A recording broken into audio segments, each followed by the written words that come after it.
சிவபெருமான் பக்தர்களாகிய நேயர்களுக்கு என் மன வணக்கங்கள். இன்னைக்கு நம்ம இந்த வீடியோல சொல்ல போறது வந்து பாத்தீங்கன்னா திருமந்திரம். பாடல் வந்து 16 ஆயிரம் ஒன்று கடவுள் வாழ்த்து 16வது பாடல்கள் தான் சொல்ல போறேங்க. 15 பாடல்கள் சொல்லிட்டு மதி மயங்கி எல்லாருமே வந்து ஃபீல் பண்றீங்க. அது எனக்கு அப்படியே ஃபீல் ஆகுது. அந்த ஒரு வியூஸ்க்கும் வரத்து நல்லா யூடியூப் சர்ச்ல தான் வராங்க. ஒரு வியூஸும் வந்து பாத்தீங்கன்னா நம்மளுக்கு வந்து எல்லாரும் யாருக்கு இந்த பாடலை கேட்கறதுக்கு தகுதியானவங்களோ அவங்க வராங்கிறது நல்லாவே தெரியுது ஃப்ரெண்ட்ஸ். சரி, ஓகே நண்பர்களே, நம்ம 16வது பாடல்கள் வந்து பார்ப்போம். ஓகேங்களா? கோது குலாவி கொன்றை குழற்சடை மாது குலாவி வாணுதல் பாகனை யாது குலாவி அமரரும் தேவரும் கோது குலாவி குணம் பயில்வாரே.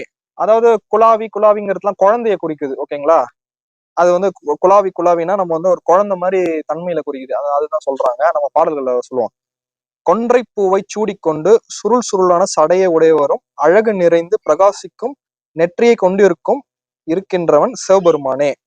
அதாவது கொன்றை பூவை சூடிக்கொண்டு சுருள் சுருளான முடியை வச்சுக்கிட்டு சடைய முடியும் அழகு நிறைந்து பிரகாசிக்கும் நெற்றியையும் உடையவர்கின்றவர் சிவபெருமானேங்கிறத சிவபெருமானை வந்து அவர் கொற்றை பூ வச்சுட்டு சூடிட்டு இருக்கிறாருங்கிறத சொல்றாங்க. ஃபர்ஸ்ட் இது புரிஞ்சுக்குங்க.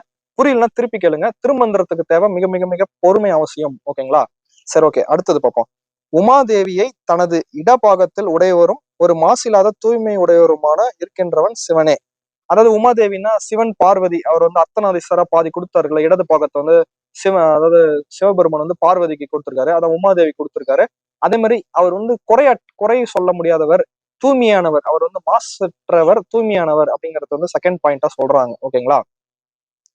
அடுத்து வந்து பாத்தீங்கன்னா, இந்த உடம்பில் எங்க குலாவி கொண்டு நிற்கின்றான் என்பதை கண்டு தெளிந்த ஞானிகளும் அமரர்களும் தேவர்களும் அறியாது திருவடிகளை எப்போதுமே பணிந்து நிற்பார்கள்.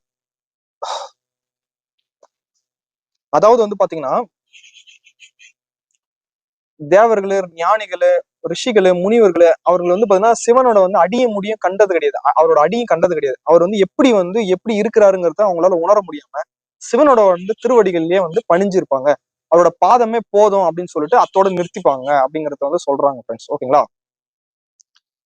அடுத்து வந்து பாத்தீங்கன்னா மும்மல அப்படின்னா வந்து பாத்தீங்கன்னா கண்மம், ஆணவம், மாயை. கண்மம்னா கருமம், நம்ம செய்யற நல்லது கெட்டது.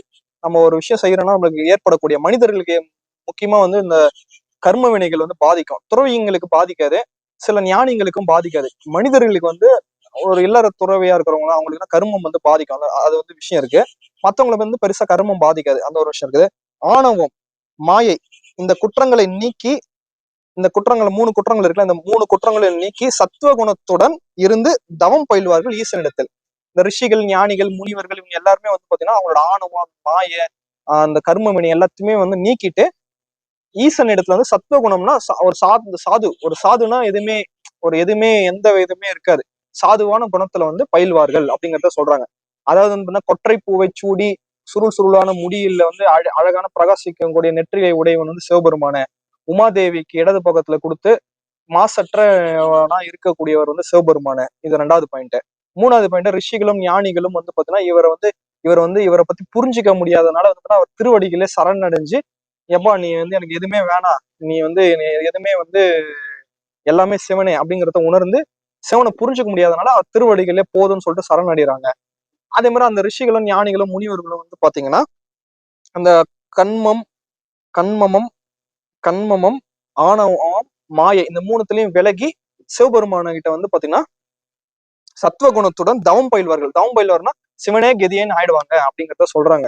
இந்த பாடல் புரியலன்னா திரும்பி கேளுங்க.